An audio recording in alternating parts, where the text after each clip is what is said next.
everyone, welcome back to my YouTube channel. If today is your first time stopping by, thank you very much. Please feel free to join the family by subscribing to this YouTube channel, because I have so many amazing tutorials on my channel that you would see and that you would love. And don't forget to turn on your notification bell so that you don't get missed out on any of my amazing tutorials. Okay, so today's tutorial is for beginners, people that are new to crochet. Okay, so I'm going to be showing you how to make a slip knot. Okay, this is the main foundation. Slip knots, the two foundation of crochet is either a slip knot or a magic circle. You cannot start crocheting anything without that too.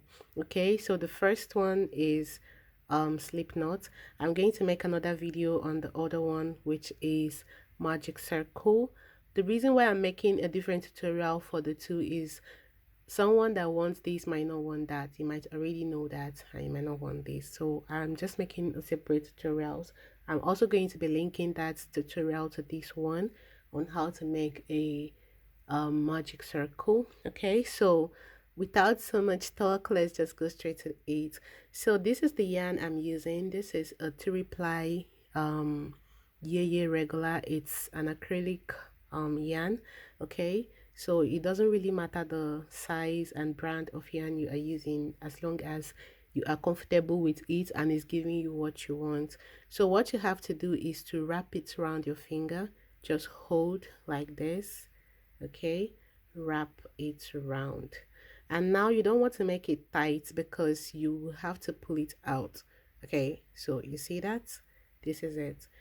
Most people are more comfortable doing it with 2 fingers, so if you are comfortable doing it with 2 fingers, then just hold the tail like this, then you wrap it around your 2 finger, then you pull it out, and make sure you hold this junction. Do not leave this junction, because if you do, your work will be spoiled. Okay, so I always feel more comfortable doing with 1 finger because I don't like to leave very much long tails. Okay, so I'm gonna do that again. Use my thumb and this finger to hold this tail, and you are holding as much as you want to leave the tail. So the longer the tail, the longer you hold, just like this. Okay, so hold, wrap, round. Now you see what I did.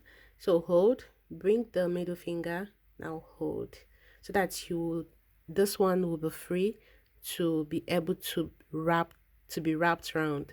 Okay, so once you do that, you pull it out. Now you grab whatever hook you are using and insert it in the circle. Then this longer part of the yarn, you yarn it over and you pull it through, so you close it up. This is adjustable. You can close it up the way you want, you can open it up the way you want. Okay, so you can watch this video again if you did not understand the first one, but I think I made it very clear. Thank you very much for watching. See you in my next video. Bye.